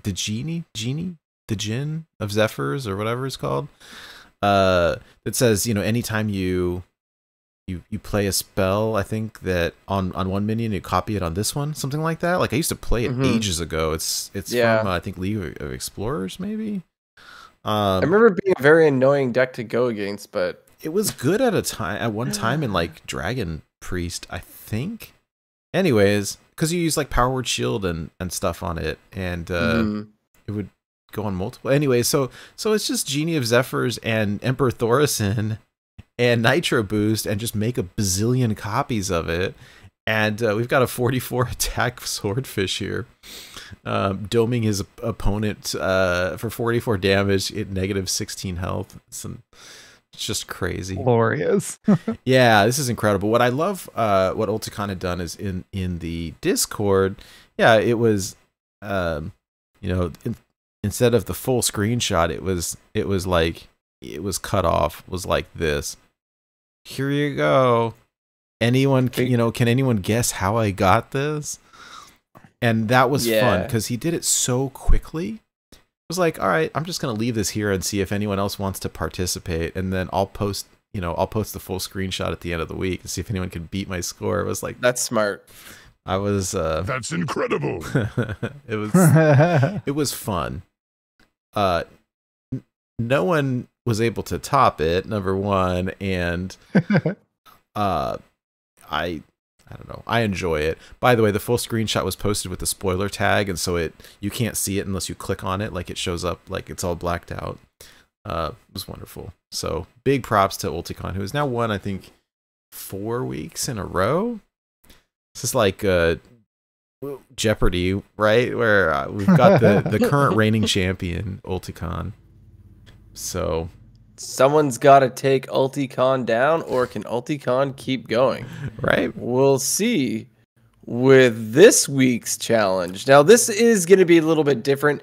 Nate kind of threw this one at us just before the show as a cool idea that I think you guys have seen around on the internet. People create custom Hearthstone cards. So we thought maybe we could throw that into our weekly challenge. So what we decided to do this week is exactly that. We want to see your best custom Hearthstone card. Must be a legendary. Can be from any class or dual class. But the one thing is we want it to contain the dormant keyword. Yeah. So your best legendary, any class, dual class, doesn't matter, but we want dormant in it is one of our stipulations. And you can we can post the link, but hearthcards.net. And this is basically a custom card builder. So you can go to this site, click this link, and you can build your card there. Use your imagination. This is kind of one of those, we're going to look at them and see what we think the coolest of them all is. So it's sort of, I guess we're going to be the judges on this one to see what we think is the coolest one. But since this one's a little bit different, this isn't something that you can obviously play on casual on ladder like normal. This is just going to be using the card builder.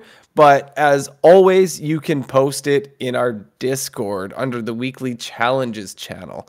And we will announce the winner on next week's show. And you will receive 2 Hearthstone packs on us and be immortalized in the Hall of Fame on the Born to Be Wild website. Yeah, so this is just, it's kind of subjective, where some of them are more like, I don't know what the right word is, objective, where it's just, hey, get the biggest number on the thing, where this is like, hey, make the thing that we like the most.